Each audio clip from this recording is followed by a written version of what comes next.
Going live, taking a while. We are live. Gonna set the Oh, countdown. oh, I wait. don't know. I don't know if it can hear us. We'll find out. No, God, it's amazing when you learn stuff, right? So if you hear us, awesome.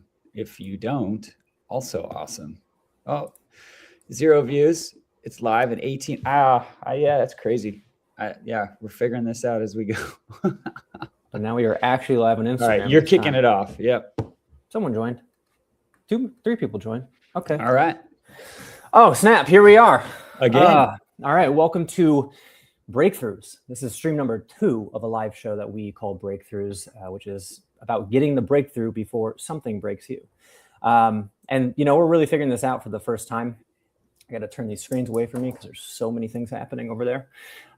But we say this line a lot, get the breakthrough before something breaks you, because Chad and I have gone to the edge of being completely broken. And we feel, after many years of experiencing that not everybody has to go through it. It's preventable. So this live stream is actually kind of what Chad and I have talked about for many, many years in the background. And we realize that it relates a lot to the show we make called Supply Run and all of our other projects. And we're like, you know what? We can help people get a breakthrough without having to go on Supply Run and do something major. We can just have these conversations. Hopefully it relates to you, and hopefully we help you figure some things out by approaching these topics in probably a different way than you've heard before. So anyway, with that in mind, Chad, how's it going, first of all? It's good. I'm going to follow up on that a little bit, right? So when we do these shows, these breakthroughs, I mean, obviously a lot of it's coming from our experiences with, quote unquote, like you said, being broken in a way. And ours was being broken from a health standpoint, right? Jake, your strokes, my cancer, and that stuff's not the content. That's the messenger only. But we realize, like, there's a lot of good stuff that we can disseminate to other people, and hence the idea of we're the step right before something happens, right? It's like the prevention part. That's what we're looking at.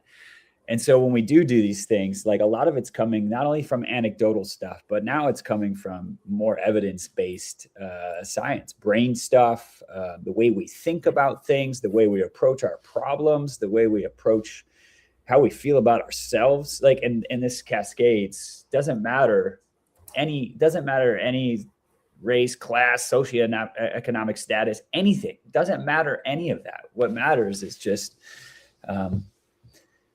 really, it just matters on, like, how we approach our life, so that we don't get to a place where basically you and I got to. So anyway, just following up on that, because I think it's important to say it's really about some of that evidence-based stuff to go with it, Yeah, and I think I mentioned it before in the first stream, which was like 10, 15 years ago. We thought we could help people in this sense because we had a lot of experience, but I don't know, I was probably like 25. Like, I don't even remember.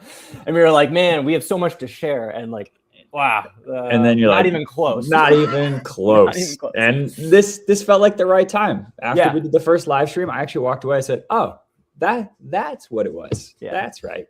And kind of going, like, we have had these conversations a billion times over. This is the first time we've just focused it into one kind of topic or micro problem per conversation. So because all these micro problems can lead to the big problem.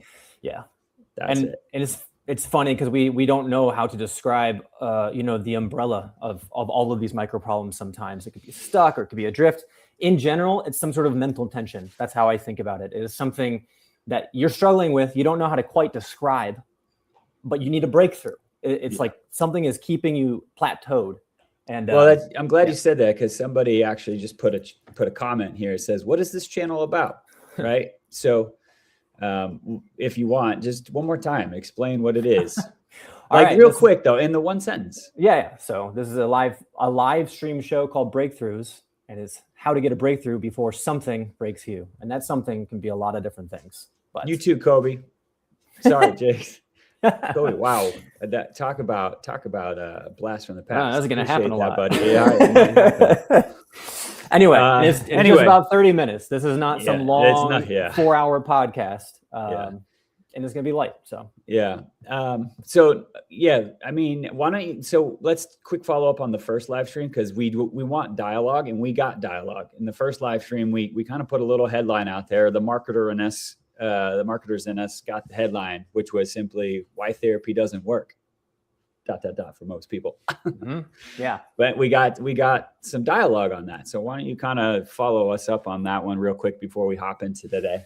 Yeah, I thought it was interesting. Again, it was the first stream, and therapy is a very big, broad topic. So I was kind of expecting, they're going to get might get a lot of different angles or different dialogue based on what we're about to talk about. And the one I got was actually interesting because there's a lot of text. So let me tell you, when I open a message and there's a lot of text, I'm like, oh God, here we go. Like, what is this about? I didn't know who it was when I first looked at it. And then I read it, and it was just a lot of thoughts and comments. It wasn't argumentative. It was, oh, I've tried this and this, and this really helps. And it comes back to what we talked about in our therapy thing, which was, it depends on your objective. It depends on the therapist. It depends on all these things. But if it is not helping you progress, then a change needs to happen. And that could be type of therapy, therapist, or not therapy at all. So, yeah. And I think that's going to be a common theme among a lot of stuff we talk about. And we talk about the neuroscience component where we loop thoughts, right? Well, not only can we loop thoughts, but we can loop routines that need to be broken, right? So anyway, all right, let's do what we're here to do today on perfectionism. Obviously, this is your topic. It's your topic because why, Jake? Because I struggle mightily with what we would call perfectionism. So, and I have recognized over the years, I've become very aware of this perfectionism and how it keeps me stuck in place. So if I have an idea, I want to get to a different place, I get stuck because I need things to be perfect, because I want things to be right, because I think I can get them right before I ever produce anything or make a decision. So the way that shows up for me, there are many. For me, it's often a creative project. It could be, back in the day, I used to write music, and I wouldn't be able to finish a song until I had a show scheduled, because there's just a blank canvas, and I want it. Oh, I can choose this work. I can choose this chord. There's literally a blank canvas of options, and if it's not the best possible thing I can make, then it's hard for me to get it out there. And it can also be, tell me if, this might relate to other people. I am that guy, like in my work life, we use Slack. It could be a text message, but I'm the one with like all of my messages that have edited next to it, because I type it and I send it and I immediately look back and I reread it and I like change it because it's not clear enough or it's not perfect enough. So anyway, like it shows up in a lot of different ways, but no matter the way, to me, it keeps me stuck in my head because I can't ever progress because I'm not getting it out there. So I am not a perfectionist. In fact, I used to, especially when I was younger, I used to be the opposite of perfectionist. Used to frustrate a lot of people. I'm more of a 70%-ish type of person. So what is going on in your mind when you're trying to be a perfectionist? Like why? Like what is it? Yeah, I would say, this comes down to asking why a billion times, as you just mentioned. So like, if I work backwards and let's say, for example, like I'm writing a song, and especially for like creative projects, the moment I put that thing out into public is the moment I have exposed myself to feedback that I cannot predict. And that is what I think is terrifying. And so for me, I have to go through all the boxes in my head to make sure I did the maximum amount of effort to get this thing right before I put it out live, because I struggle a lot with, if I put something live or create something and I know that it could be better, there's like this dissonance in my head that like, I should have just made it better before I went live. But that becomes a chicken and the egg scenario where like, you got to make it exist first to make it perfect, or you're going to make it perfect before it exists. And like, that is that loop that you get stuck on. So from a creative standpoint, that's what happens. We're doing this live, and I think it's kind of ironic that we're doing this because this is the least perfect thing you could possibly do, right? It's not a podcast setup. It's not We can't sit here and we're not editing formulate. it live. Yeah, we're not editing anything. Like, I'm worried about what I'm going to say in terms of something like dropping F-bombs, which I actually don't care. But if I drop too many, then it's just like whatever. But anyway, how does doing something like this change for you? Yeah, I mean, I think this was a conscious decision for us to make it a live, I guess it's a live podcast, it's a live stream, whatever. But live makes it the scariest for someone like me, because like I cannot go back and edit while people are watching live. Like if I screw up right now, whatever that means, I don't even, it's a live show. There's nothing to screw up. But like if I say something and then 40 seconds from now, I'm like, oh, I said it wrong, right? Or like I should have said that instead. I can't go back and fix it. Yeah. So quite literally, this live show is my own personal solution to being a perfectionist. I see. Because we're getting feedback right now, and I'm reading it, and I'm like, how do I answer some of these things? You know? Well, I see a couple, but is there anything that we need to address at this point? I mean, we don't need to address anything. But there's nothing here. Okay. But Tyler Robinson lookalike content. I don't even know who that is. I don't know who that is, so not worried about it, I guess. Yeah. I hope he's cool. I hope he does good stuff for people. Yeah. But I don't know. But then there's this flip side when I talk about, I always say this, like, details matter. Yeah. It's weird, right? Because details do matter. Okay. So it's like, how do you find that thread? And I think about this one, whether you like Jeff Bezos or not, like, I don't care about anybody's opinion of him. What I care about is this rule that he had, which was, get to 70% of the information and then you got to get the feedback. He goes, get 70% of the information, then act. Yeah. Right. So regardless of your opinion of the person, like the rule is amazing. Right. And that's kind of how I always operated. Not always, but especially recently, I was more like get 10% of the information. Yeah. Now I'm like, I'll get to 70%. We used to say this actually when we Chad and I have worked on projects and ideas for a long time.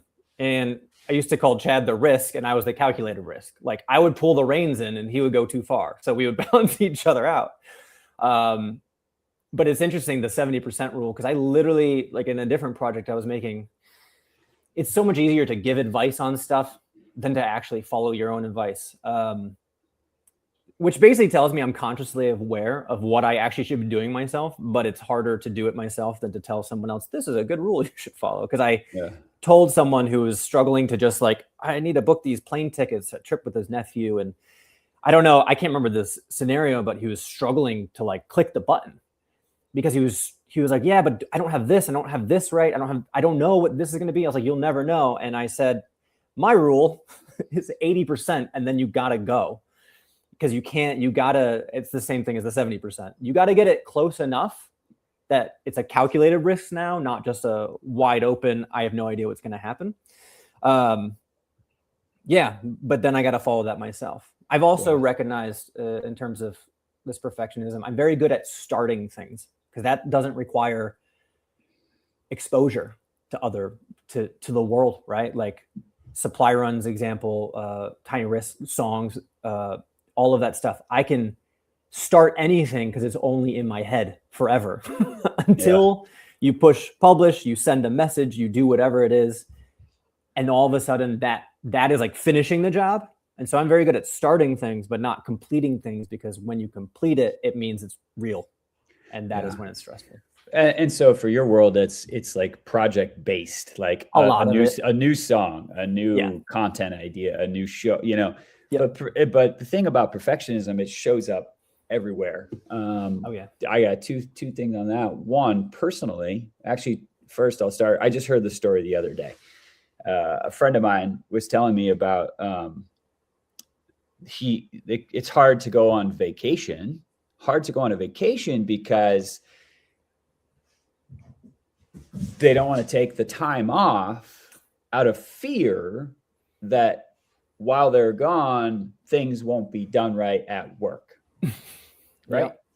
Like the thing about humans is we need actual downtime. So you need vacation, whether you're an employee, an entrepreneur, a mom, a dad, whatever, you need the downtime for rest. But if you're so worried about things at work or in the job or in the business to be so perfect that you can't trust other people to do the job, because of perfectionism, what is that holding you back from? Right? Like what an experience with your significant other in another place in the world or another place in this country to enjoy that. Right. So it's kind of like perfectionism can show up and it actually can be destructive. It's amazing because Ellen Langer, right, PhD psychologist from Harvard, she talks about how every word, negative word, has the opposite. So like if you call somebody a perfectionist, right, that sounds kind of negative. Would you agree? Would I think, Jake? I think that's how people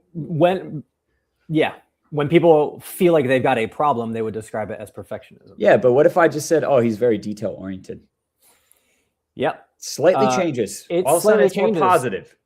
I would come back with we could the I don't know, one of the hooks of this show is perfectionism is keeping you stuck, or perfectionism is keeping you from getting what you want. Could I also say being detail oriented is keeping you from getting what you want? I guess in a way. Yeah, it's a little more positive, but then you almost like accept it, like, oh, but I'm detail oriented. Yeah. The point is we're threading a needle here. Sure. And it's like, how do you be the person you're supposed to be, but not let the thing become the detriment, right? Yeah. You can't let it be. And the second thing was, you know, when I first got diagnosed with cancer, I was like, you know, they tell you it's, you know, who are you going to trust? Western med, metabolic, you got all these different things. And they're like, you got to eat right. No sugar, none of this. Man, I tried to be perfect, right? No seed oil. And I went to a restaurant close to where I was, and it's not expensive, but you're like, it's decent. It's not a place you go to each day, right? And like, I paid a good price for what I thought was a good meal, and I find out they used canola oil to cook broccolini or whatever. And I found out, and I got because I thought the canola oil was the reason. Just ruined my perfection. Yeah. I ruined my perfect diet that's going to save me. And I yelled at the staff. I was like, how do you put canola oil in this when I pay this amount for this?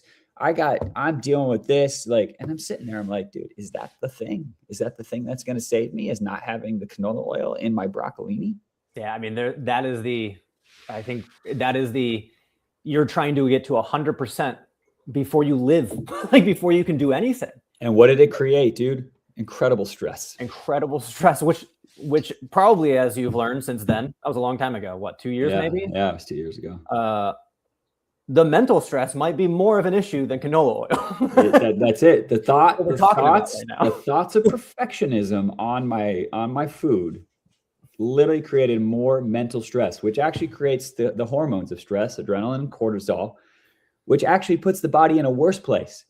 Oh my God. It's funny we're talking about this now, because now it's the light bulbs. Yeah. I mean, I knew this, but now I'm saying it. Which FYI, the live stream is going to be a very meta live stream. We're going to learn shit about ourselves at the same time. But like, me being perfect about the thing created more chemicals of stress in my body that actually were more destructive than the canola oil itself.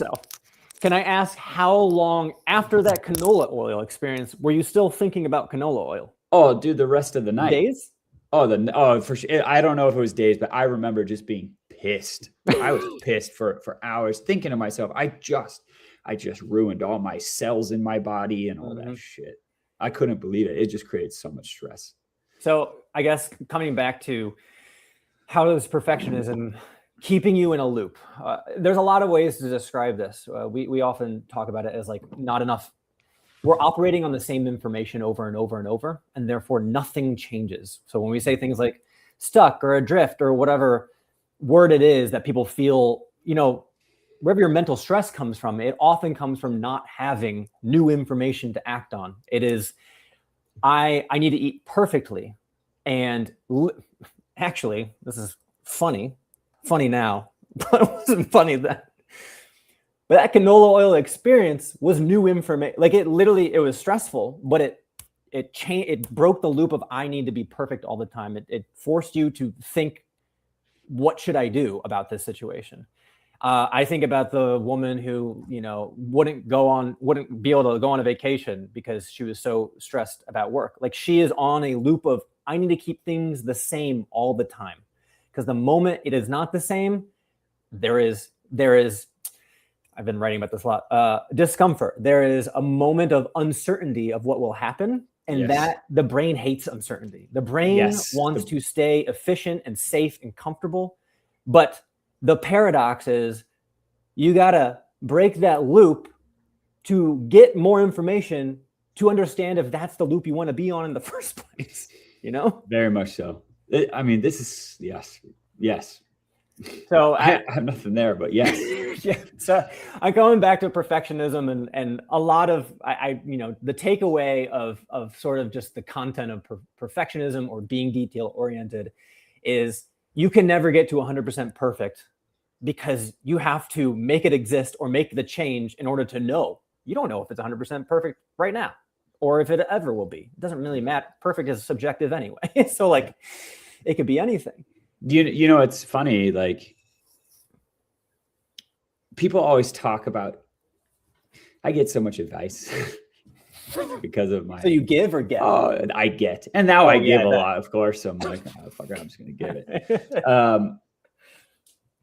But when you're in the situation I'm in, people are just like, oh, just be in the, it's just live every day, be in the present moment. Yet no one knows how to describe that shit, right? Mm-hmm. Being in the present moment is literally living with uncertainty. Yes. That's the only 100%. Way to be present, because you're either going to forecast the future, mm-hmm. like you're thinking and predicting the future most of the time based on your past experience. So your past, you understand, you're like, oh yeah, I see my past. And then I'm going to predict my future based on the past. So the real present moment is when you have no idea what the hell is going to happen. Everybody hates it. I'm writing a video script for a different project. And I literally wrote about this today. And I always think about this. There's the same mechanism. So you are present when you do not know what's going to. So if you know what's going to happen, I'm going to wake up. I'm going to brush my teeth. I'm going to go to the bathroom. I'm going to eat breakfast. I'm going to go to work. Work is going to be probably the same as yesterday. And then I'm going to come home and it's the same loop. And you cannot be present because you're forecasting like, okay, what's beyond tomorrow and the next day and the next day. And that is anxiousness at the end of the day, is imagining mm-hmm. things that have not happened yet. Mm-hmm. And then the past is ruminating on things that have happened and you can't ever change and you can't control. And being present is, I don't know what's going to happen right now. So I think I use this. People always use the fight or flight. Fight, flight, freeze. So I think about if you've ever gone skydiving, are you thinking about work tomorrow when you're falling from the fucking sky? No, you're just going like, like you are in the moment, because at that time, like, I don't know what's going to happen. Is the parachute going to open? What is that? What am I looking like? It's a whole novel experience. And so there's nothing, you're not thinking about the meeting tomorrow or the meeting that went to shit yesterday at work. Like, nothing else matters. Same thing with, the whole bear thing. Like, if a bear is chasing you, like, you're not thinking about work tomorrow. Like, you're there. And those are like big, threatening, feel like a threat. But that same presence can happen with anything uncertain. So the moment you make a decision to do something different and it creates an uncertain outcome, right then you're like, oh my God, there's a little pit in your stomach. That's how I know I'm present, because I don't know what's going to happen, even if it's a small thing. Yeah. I mean, all amped up about it. Yeah. Wow. So this is probably opening up more topics for later, which it definitely does. That's the whole point of these, because we're starting to figure out what we have an idea of topics we want to discuss each time, but this is now starting to open up new ones. And it's like, so how do we close the loop here on this perfectionism? Because I feel like we just talked about it a lot, right? Yeah, and it's going to start opening doors to other things where it's like, where's perfectionism helping us? And more importantly, holding us back. So like, where do we go from here? I think, well, here is the summary of the takeaways that I've heard. And this will happen. We have to talk about it to break it down, to get to the source of the matter, which is the moment it's live, I'm uncertain of what's going to happen. I'm uncertain of the feedback I'll get. And that is what is keeping me in a perfectionism loop. Mm-hmm. And the things that we have talked about get you past that is basically saying it can never be perfect until you do something. That something is probably slightly uncomfortable, but you have to take an action to stop the loop, and it's going to be slightly uncomfortable. And that there can you can put a number on it, get me to 70% or 80% or whatever the number, it's heuristic. It's good enough. I don't know what else to do at this moment, so I need to do the thing. Then I'll get information to get, to the next 20%, 10%, whatever. And you iterate on that versus being stuck. Right. And again, it runs across the board, whether it's a project, whether it's the business you've built, like you got to walk away from work or you want to go on a vacation, but you need to trust other. I mean, dude, the perfectionism is the negative sounding one. Detail oriented is a little bit more positive. It's like threading that needle. But I think the key here is if there is something that is whole, if there's something that you want in life, and you are a quote unquote perfectionist, like Jake calls himself, the question is what decision do you need to change to actually get the thing you want, so you break the pattern of perfectionism? Yeah. And this is where, or not break the pattern. Sorry, go ahead. Because you don't, perfectionism, it's an asset until it's not. That's a good way to put it. Like, it's important to be detail-oriented. I'm checking all these boxes, but then there's a limit. There is a line where checking more boxes isn't progressing you, isn't making anything happen. So I guess the question is, and it's like we're sitting here trying to get the breakthrough on this, and I'll be honest, I don't know where the line is. And how do we find the line? How does anybody thinking about this find the line? I think a lot of the breakthroughs that will happen here is an awareness breakthrough. You know what I mean? Like, there are a lot of mechanisms, and we don't have enough time to go through all these. But I know for myself personally, which might not be for everybody, when there is an external deadline, I'll make a breakthrough. Like, I'll get there because something else is relying on me to complete that thing. And so I will do it because I have to. And I don't want to let other people down, which is a whole nother topic. But like, or, I'm afraid of my ego. I'm protecting my ego because I'm afraid of bad, negative feedback that probably will help me. So there's a lot of avenues it goes, but the first thing you have to be aware is to stop just calling it perfectionism and making it an excuse, right? Like, I'm a perfectionist, so I can't do that, or I did it that way. That's good. Now that's it's like, really good. I'm a perfectionist. Why am I a perfectionist? Like, what is actually holding me back? And if you get to that, then you can make a plan. I was sitting here, I'm like, I don't know how to find a breakthrough on this. And you're right. The breakthrough is awareness. Yeah. That's it. Breakthrough is awareness that perfectionism it's more than just a label. Right. It's more than a label. Now you're like, okay, if I am a perfectionist like Jake, I'm now aware that this is a thing that could be a problem. And now it's time we're aware of it. Now we figure out what to do with it. And like you said, there's tons of modalities. Obviously, we do this because of Supply Run, right? Supply Run is our modality for a lot of things. And I don't know. I mean, Supply Run is the epitome of I watch Jake sweat on these things because he's like literally when he's on Supply Run. For those who don't know what Supply Run is, basically what we do is we in the description if you want. It is check out okay. I have no idea. I have no idea. It's in the description. Okay, so look at the description for what Supply Run is. But it is our modality to help us work with these frustrations or these micro problems that we deal with every day. And for Jake, when we're on Supply Run, there is zero perfection in Supply Run, and that's the point of Supply Run. Right. But Jake, because of being a quote unquote perfectionist, I watch him sweat. And I just I know it, but it takes like 3 or 4 days for him to finally be like, okay, all right. But it still creeps in. But he does all these uncomfortable things on Supply Run that helps him see the value in how detail oriented he is. But it also helps him live more in the present moment and not let that perfectionism overtake. And I'd say like the Supply Run is literally, I don't even know if we knew this when we did it.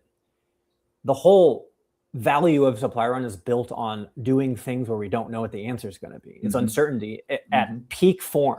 Like every day we make 17 decisions that we don't know how it's going to go. And we're like, that's like positive stress because we're working towards a goal, but we are like hey, we just got to get through it. And so a summary of what I just said, like for me, external deadlines and things like that help me just make a decision. When you're doing supply run, there literally is no opportunity to just hang out and do nothing, or like do productive procrastination by like making sure it's perfect.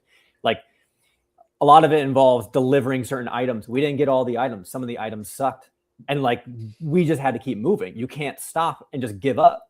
So like, it forced me through the wall, basically. Yeah. Oh man. Well, I don't know. How do you want to, we're going to wrap this up, but like, why don't you kind of wrap it up for us? I mean, the first thing is we always want to ask if any of this resonates with you, if you consider yourself a perfectionist or just detail oriented, however you describe it. Like, we want to know if any of this made sense. Like, are you aware of that perfectionism? Have you just called yourself a perfectionist? Or, how does it show up is the question. Like, I don't know, leave an example. How does perfectionism or being detail oriented kind of keep you in a loop? That would be hold you back. Yeah, hold you back. Right. And then beyond that, right now, Chad and I are just talking about things that we resonate with. But if you have something specific that you're like, I don't know how to describe this, I don't know how to get a breakthrough, I don't know how to break it down, we would love to hear about it. Send us a DM. We have no fancy way of doing this yet. Send us a DM on any account, really, that this is on. And yeah, maybe you can join us. Maybe we can just take it as a topic and break it down. We're not sure. Beyond that, check our YouTube out for trailers of Supply Run if that sounded interesting to you. And there's also a URL if you want to apply.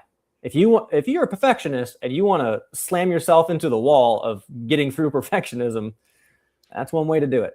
Yeah. Well, big gulps, huh? See you later.